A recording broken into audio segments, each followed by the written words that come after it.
I bet you didn't know the real Pocahontas was nothing like the Disney myth. The truth is darker, urgent. Her real name was Matoaka, and her story has been buried for centuries. Her name was not Pocahontas, it was Matoaka, a private name, meaning flower between two streams.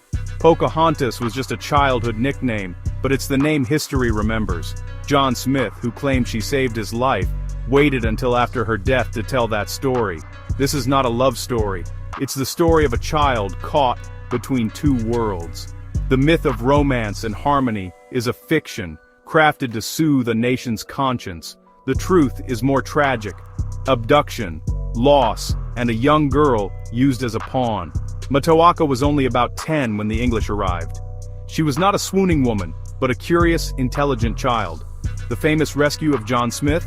Almost certainly a fabrication, added years later to serve Smith's reputation. Their real encounter was likely a misunderstood political ceremony, later twisted into legend. This is the story of Matoaka, not the myth of Pocahontas.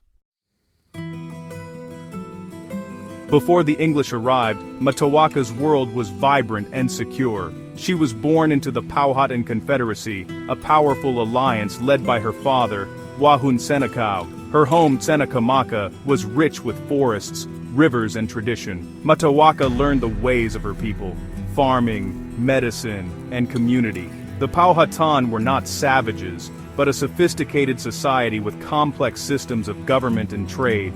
She was married to Kukum, a Powhatan warrior, a fact erased from popular stories. She was not waiting for a foreign suitor, but living a life rooted in her own culture. This world of belonging would soon be shattered. The life she knew was violently torn away.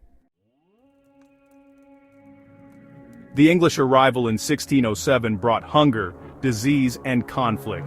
Jamestown was desperate, and relations with the Powhatan were tense and violent. Matoaka, as the chief's daughter, became a symbol of peace and a target. In 1613, she was kidnapped by the English, held for ransom, and used as a bargaining chip. Her captivity was harsh, separated from her people, pressured to abandon her identity. Forced conversion to Christianity and a new name, Rebecca, were conditions of her survival.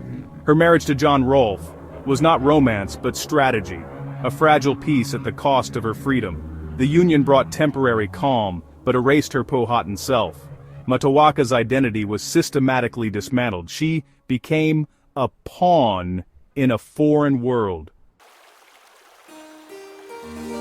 In 1616, Matoaka, now Rebecca, traveled to England with John Rolfe and their son. The Virginia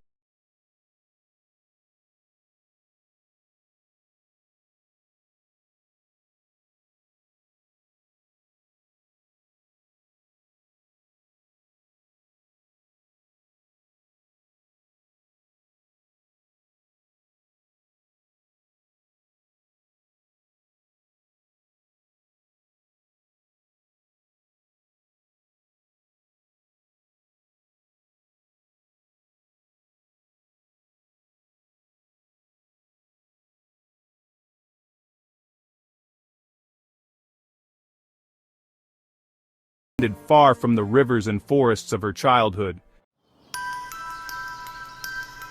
Matoaka's death was as tragic as her life. She was buried in England, far from her ancestors, her grave lost to time. The peace her marriage brought quickly dissolved.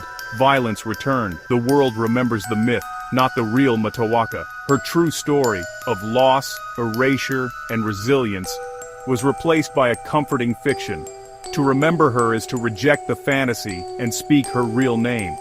Matoaka was not a willing participant in her own legend. Her life is a somber reminder of the cost of conquest and the silencing of a true voice.